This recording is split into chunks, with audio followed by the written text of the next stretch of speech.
জামাত খুব ম্যাচিউরড, জামাতে চাঁদাবাজি করে না। আমি সরজমিনে দেখলাম। তারপরও আমাদের সবাই সবাইকে আপন করে নেব। কেউ বলতে পারো না জামাত চাঁদাবাজি করছে, এটা সত্য। বাট বিএনপির নাম দেওয়া হচ্ছে, বিএনপির দলীয় কমান্ড থেকে বলাও হয়েছে। বাট আমি মনে করি চাঁদাবাজি করো না বললে তো হবে না, চাঁদাবাজি আর প্রতিরোধ করতে হবে। জামাত এই ক্ষতিগ্রস্তদেরকে নিয়ে ওপেন ফোরামে আইনা বক্তৃতা করা হয়েছে বহু আগে। একটা হিন্দু মেয়েকে নিয়ে এসেছে, বাচ্চা হয়েছে, বাচ্চা সহ, বাচ্চা তার বাপকে দেখে নাই, তাকে নিয়ে ওপেন ফোরামে চিনমৈত্রী সেতুতে, চিনমৈত্র কনভেনশন সেন্টারে ওই মহিলা বক্তৃতা দিচ্ছে হৃদয় ধারণ করার মতো, রক্ত খরণের মতো। এই দিক দিয়ে বিএনপি কিছুটা পিছিয়ে আছে। বিএনপিকে একটু আগায় আসতে হবে, জনমানুষের পালস বুঝতে হবে। জামাত কিন্তু এই দিক দিয়ে অনেক আগায় যা। মহান আল্লাহ বাংলাদেশের জনক, বাংলাদেশের সন্তান, উনি আমাদের এই স্বাধীনতার জন্য একমাত্র ব্যক্তি দাবিদার। আপনি ভাবলে অবাক হবেন ওই সময় কালুঘাট এলাকায় ওনারা কি করেছিলেন। তারই জননী খালেদা জিয়া কত চড়াই উত্তরায় পেরে, মানে একটা গৃহবধূ কত কষ্ট করে স্বামীর শোক, স্বামী থাকা অবস্থায় কোনো রাজনীতি ছিলেন না। এই গৃহবধূ পাকঘর থেকে ড্রয়িং রুম পেরিয়ে রাজপথ হয়ে আজকের শিষ্যমণি, তারপর কত নির্যাতন। এই যে ঘরে উনি স্বাধীনতার পর থেকে ছিলেন ক্যান্টনমেন্ট বাসায়, সেই বাসা থেকে উনি হয়েছেন বিতাড়িত, অনৈতিক নির্যাতন, জেল বন্দি। কতটা জোর করে একটা মানে পৈশাচিক নারী হাসিনা কি করতে পারে বাংলার জনগণ দেখছে, বিশ্ব দেখছে।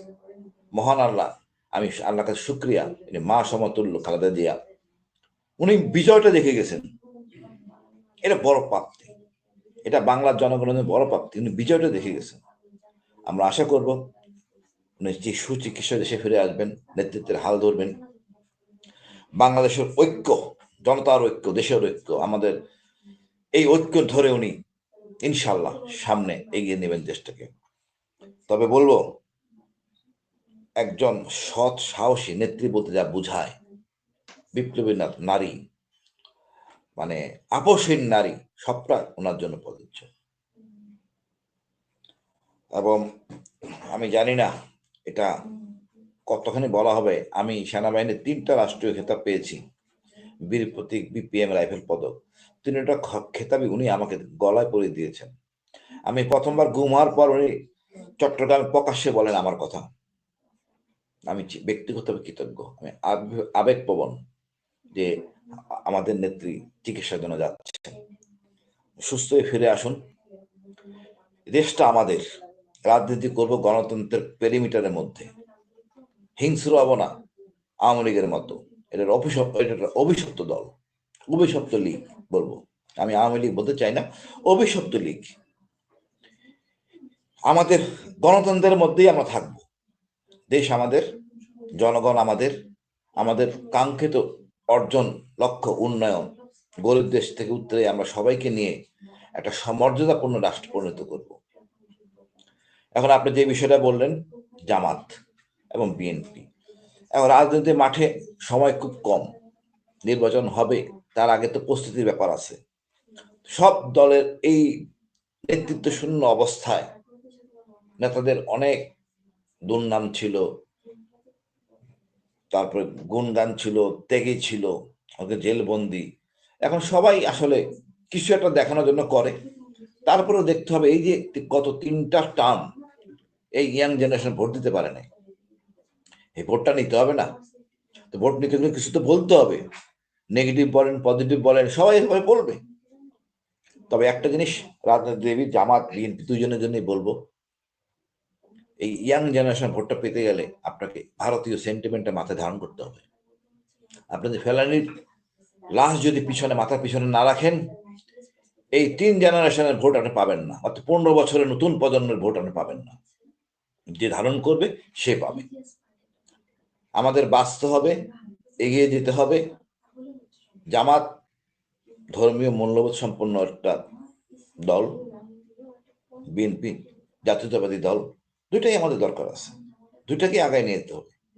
আর বিরোধী দল থাকতে হবে তো, একসাথে ছিল দীর্ঘদিন, এখন বিভেদ ভাগ হয়ে গেছে, হ্যাঁ এটা দরকার আছে তো, মাঠে এটা দরকার প্রয়োজন, নাহলে হবে কি একসাথে করবে আওয়ামী লীগের মতো বিরোধী দলও আমার, এটা হয় না। মাঠে থাকতে হবে, বিরোধী দল শক্ত বিরোধী দল দরকার আছে, আরো অনেক দলের দরকার আছে। কথা হলো ভাই, আমরা গণতান্ত্রিক মূল্যবোধ এটা ধারণ করে রাজনীতি করব। অশালীন এই যে কথাটা বলছেন আপনি শুরুতে, মরে মরে মরে না, এই যে একটা বাক্য বললেন, কতটা মানে অনৈতিক নেত্রী হলে বলতে পারে।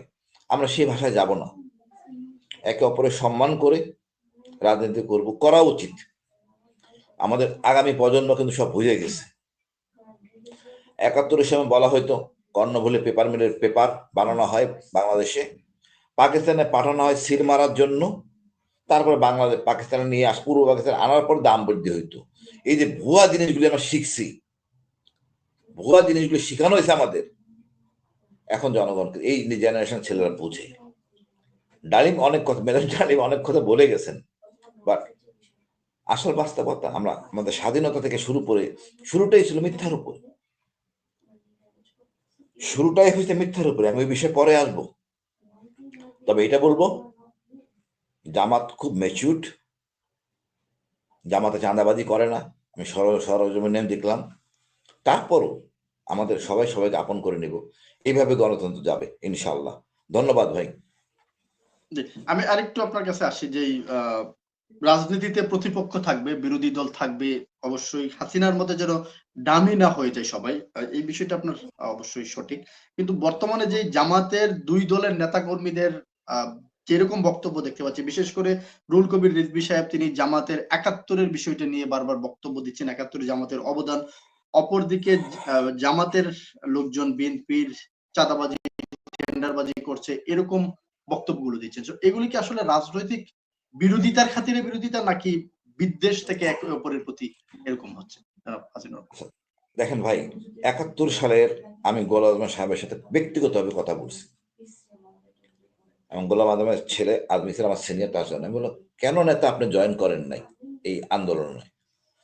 উনি আমাকে বলছেন আমি কেন জয়েন করব, আমি তো কোনো কমতি দেখি না, যা বলা হয়েছে মিথ্যা বলা হয়েছে। তারপরও আমরা শেখ মুজিবুর রহমানকে মানি, উনি ভালো বক্তৃতা দিতে পারেন। আতস সামাদ সাহেব ওনার সহযোগী ছিলেন প্রধানমন্ত্রী, মানে শেখ মুজিবুর রহমানের, ওনাকে সকালে রিং করা হয়েছে, উনি কিছুই বলেন নাই, কি করব কিছুই বলেন নাই। তবে এগুলি আমি বললাম এগুলি আপনি কেন প্রকাশ করেন নাই মাঠে, বক্তৃতায় বলেন নাই, এইটা আমার ভুল, তবে আমার বইতে লিখছি। তা আমি বললাম আপনার বইতে একটুটুকু কিনবে না, পড়বেও না। উচিত ছিল বলা যে আপনি চেষ্টা করছেন নির্দেশনা পাওয়ার জন্য।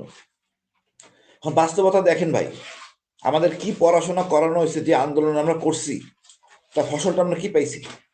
পাকিস্তানকে আমার কখনো গুম করছিল না কোনো মেজরকে গুম করছিল বলেন, বা কোন কর্নেলকে গুম করছিল? যেভাবে চোখ বাঁধা হয়েছিল, হ্যান্ডকাম লাগানো হয়েছিল, জমটুপি পরানো হয়েছিল, পাকিস্তান কখনো করেছিল? তারপরও বলবো তর্কের স্বার্থে, পাকিস্তান পাঞ্জাবি ভিনদেশি ভাষা, সে দুইটা করলে মানায়। বাঙালি হয়ে বাঙালি যা করলেন আপনি 15 বছর হাসিনা, এটা কাম্য না। তো রুহুল কবির ভাই কি বললেন, আর দলকে তো টিকায় রাখতে হবে। আপনি দেখেন জামাত এই ক্ষতিগ্রস্তদেরকে নিয়ে ওপেন ফোরামে আইনা বক্তৃতা করা হয়েছে বহু আগে। একটা হিন্দু মেয়েকে নিয়ে এসেছে, বাচ্চা হয়েছে, বাচ্চা সহ, বাচ্চা তার বাপকে দেখে নাই, তাকে নিয়ে ওপেন ফোরামে চিন্মৈত্রী সেতুতে, চিন্মৈত্র কনভেনশন সেন্টারে ওই মহিলা বক্তৃতা দিচ্ছে, হৃদয় ধারণ করার মতো, রক্ত খরণের মতো। এই দিক দিয়ে বিএনপি কিছুটা পিছিয়ে আছে, বিএনপিকে একটু আগায় আসতে হবে, জনমানুষের পালস বুঝতে হবে। জামাত কিন্তু এই দিক দিয়ে অনেক আগায় গেছে। আবার বিএনপি নাম দিয়ে অন্য লোকটা চাঁদাবাজি করতেছে, এটা বিএনপির উচিত এটাকে প্রতিরোধ করা, আমি ব্যক্তিগতভাবে মনে করি। বিএনপি নেতাদের উচিত তারা এটা প্রতিরোধ করা উচিত, নাহলে বদনামটা তার ঘাড়ে পড়বে। কেউ বলতে পারবে না জামাত চাঁদাবাজি করছে, এটা সত্য, বাট বিএনপির নাম দেওয়া হচ্ছে, বিএনপি দলীয় কমান্ড থেকে বলাও হয়েছে। বাট আমি মনে করি চাঁদাবাজি করো না বললে তো হবে না, চাঁদাবাজি আর প্রতিরোধ করতে হবে, যেন কেউ করতে না পারে, এই দায়িত্ব বিএনপি নিতে হবে। আমি মনে করি বক্তৃতা চলবে, আবার একসাথে খাবে, এক বাড়িতে বিএনপিও থাকবে, জামাত থাকবে, সব দল মিলেই থাকবে, এটাই রাজনীতির কালচার, এটাই আমরা ধারণ করি।